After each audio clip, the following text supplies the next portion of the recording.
Yeah, in today's class, we'll discuss about how to synthesize the nanomaterials.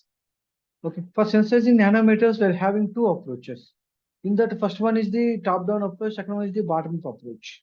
Okay, in that, we're having different methods. We will check those. Okay, first one is the bottom-up approach, and second one is the top-down approach. If you observe the different methods under bottom-up and top-down, if you check total different methods I have given here, under bottom-up, we are having the soul gel method, precipitation method, combustion method. And in top-down approach, we are having three methods.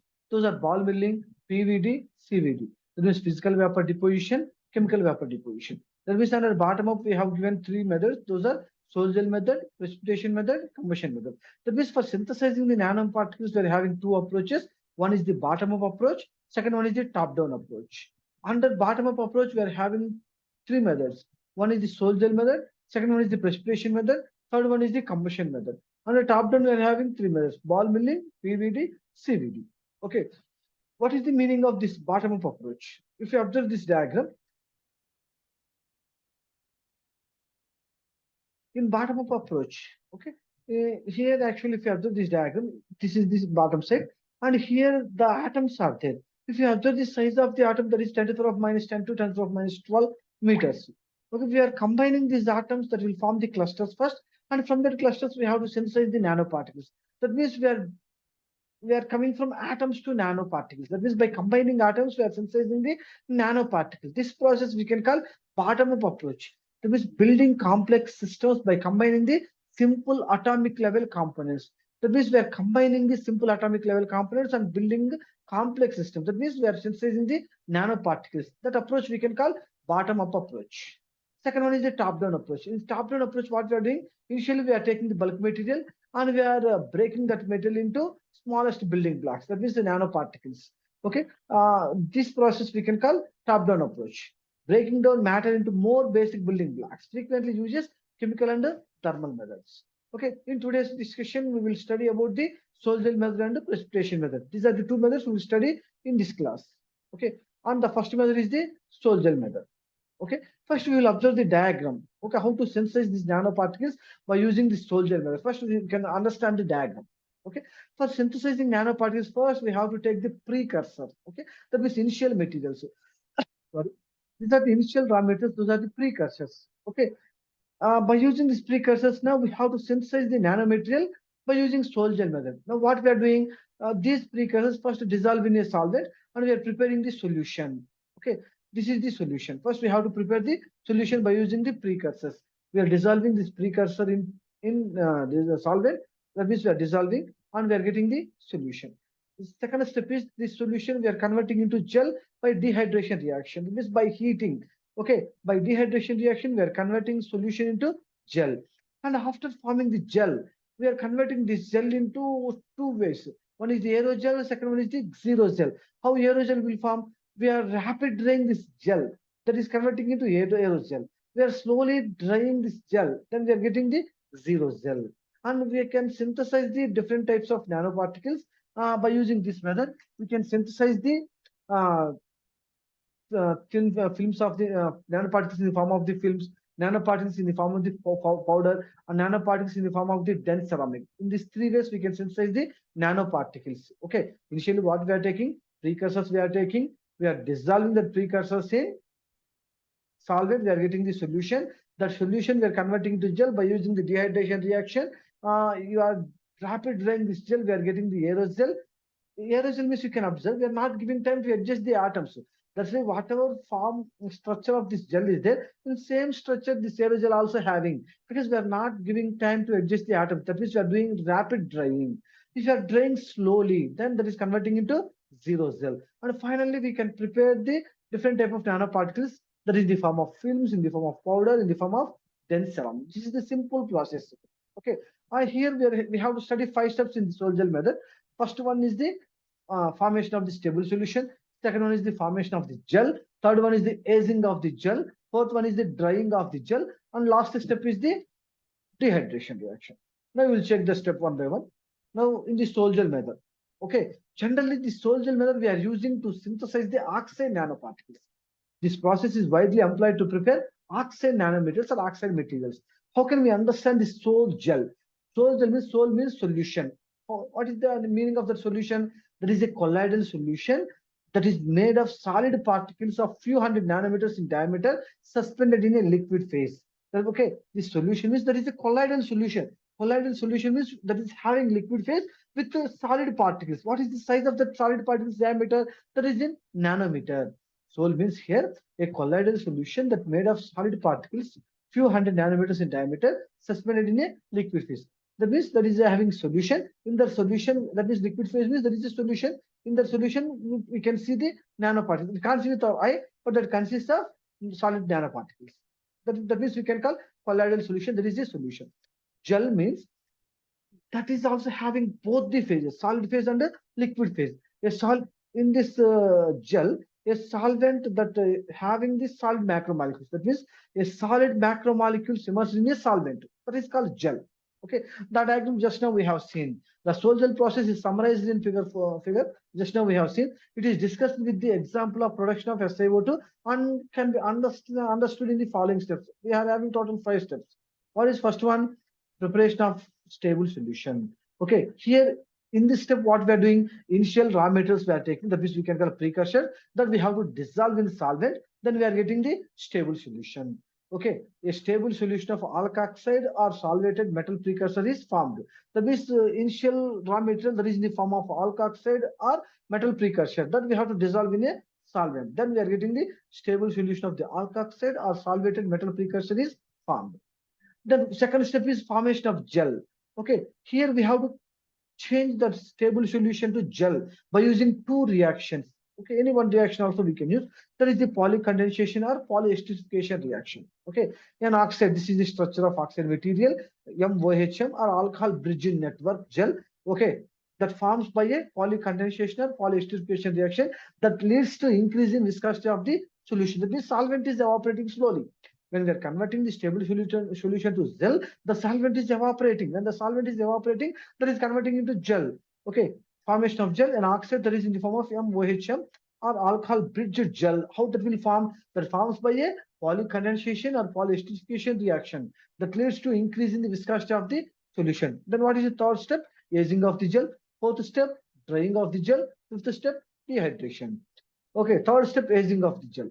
That means the polycondensation reaction we have to continue. Whatever second step, the reaction we use, the same reaction polycondensation we have to continue until gel becomes a solid mass along with the contraction of the gel network and emulsion of solvent from gel pores. That means the solid particles that has to contract when we are increasing the temperature. That means we are doing condensation.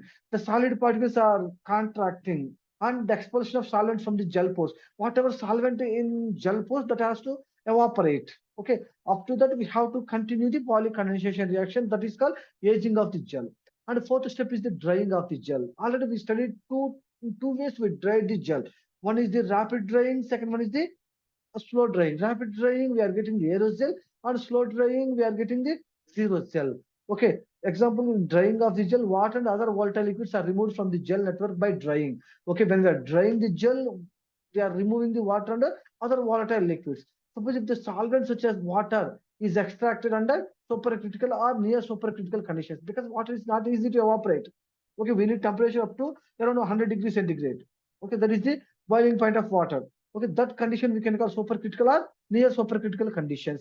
Okay, if we are doing rapidly, that we can call aerosol we are getting. If isolated by thermal evaporation, the resulting product is termed a zero gel. That means this supercritical means rapid drying. We are getting the aerosol. This thermal evaporation is slowly we are drying. That is converting into zero gel. In final step, that is the dehydration. By drying, MOH groups are removed and gel stabilizes. Okay, heat the zero gel at temperature up to 800 degrees centigrade, gel gets stabilized. That means final nanoparticles we get. Okay, here these are the two reactions. One is the hydrolysis, that is the MOR with water reaction. We are getting the MOH and ROH. Again, this MOH is reacted with the ROM and our nanoparticles we are getting here. These are the nanoparticles. So first one we can call hydrolysis reaction. Second one we can call condensation reaction. Then what are the advantages of this Sol-Gel method? Actually, here this is one of the interesting technique and a cheap and low temperature technique, which is used to produce a range of nanoparticles with controlled chemical compositions. Okay, different range of nanoparticles we can synthesize by using this method. And another advantage is one can produce the aerosol, that means just like a glass, because we are drying rapidly. A highly porous material like glass and glass ceramics. Okay, those metals we can prepare at a very low temperature by controlling the process parameters. Okay, by controlling process parameters, we can prepare the glass ceramics in nano size. Then what are the disadvantages? The main disadvantage is controlling the growth of the particles is difficult, because suppose if you want to 10 nanoparticle size, it's not easy to control. Example, exactly we can't get the 10 nanometer size. Okay. Second one is when chemical reactions happen between precursors, there may be chance to form the new particles from agglomeration. Okay, stopping the newly formed particles from agglomeration is also difficult here. Then what are the applications? Okay, by using this method, we can synthesize the oxide nanoparticles. The oxide nanoparticles, we are having huge applications.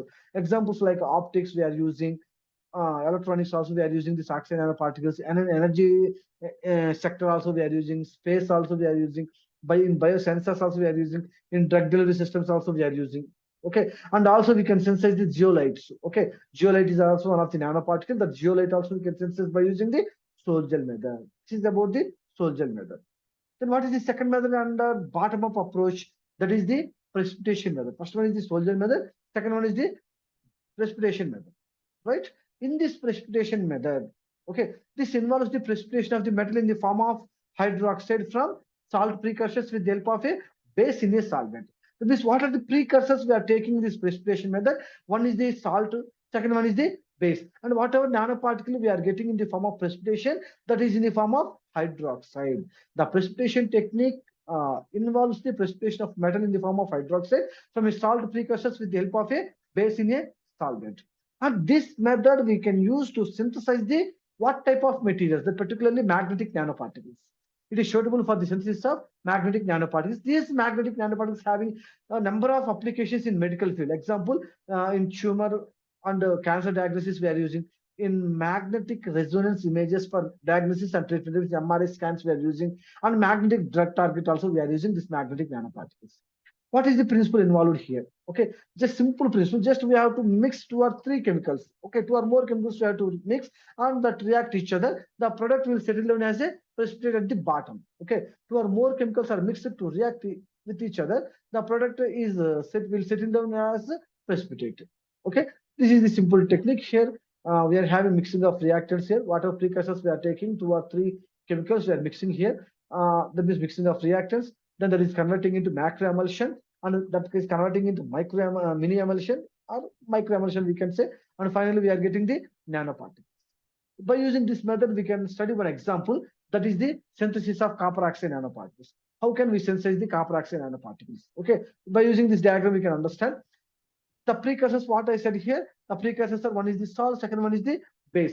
Here we can take two salts, one is the copper sulfate pentahydrate and second one is the hydroxyl ammonium chloride. Okay, 55 grams of copper sulfate pentahydrate we are taking, and around 25 grams of hydroxyl ammonium chloride we are taking. Okay, these two we have to dissolve in distilled water, 125 ml of distilled water. Okay, copper sulfate pentahydrate pentahydrate and hydroxyl ammonium chloride.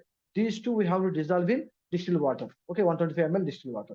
For this mixture, what we have to add? For this mixture, we have to add the 40 grams of NaOH with 750 ml of distilled water.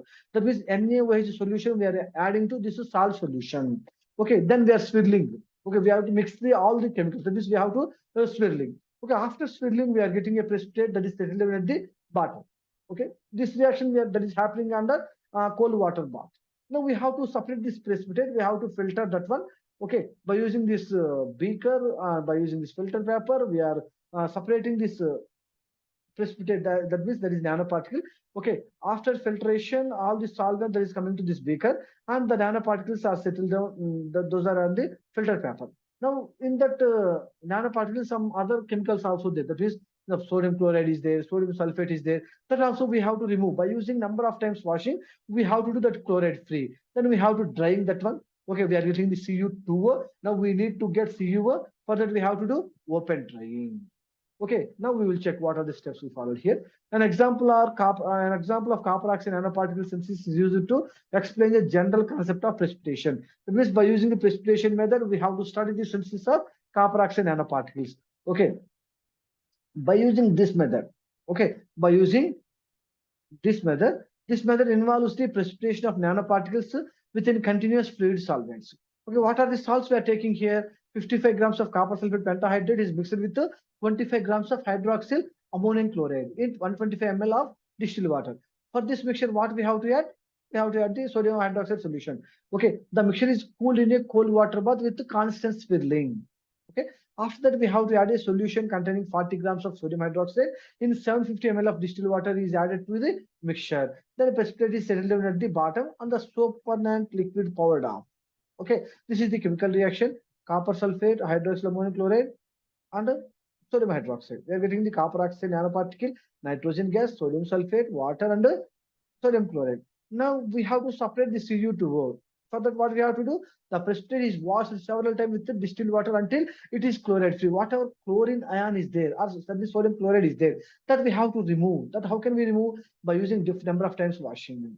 Whatever precipitate we are getting, that precipitate is dried at 200 degrees centigrade, 250 degrees centigrade. If there is any solvent, is there solvent traces, that also we have to remove. For that, we have to dry it at 200 to 250 degrees centigrade. When the precipitate is heated, that is actually Cu2O. When the precipitate is heated to 300 degrees centigrade in open air, finally we are getting the CuO. That means Cu2O is converting to CuO. Then what is the disadvantage here? First one is the size distribution. Second one is the pure crystallinity. Third one is the aggregation. These are the three disadvantages. Size distribution is not possible. That means uniform particle size they are getting. Pure crystallinity is also not that much good. Aggregations are there. Particle aggregation is there. Okay. What are the those are the disadvantages. Sorry, disadvantages are: first one is the size distribution. That means we can't get the different size of nanoparticles. Uniform size we are getting. Crystallinity is also not good. And aggregation. And advantage we can check. This is a simple, low cost and a rapid method for preparation of nanoparticles. Because this is very simple method.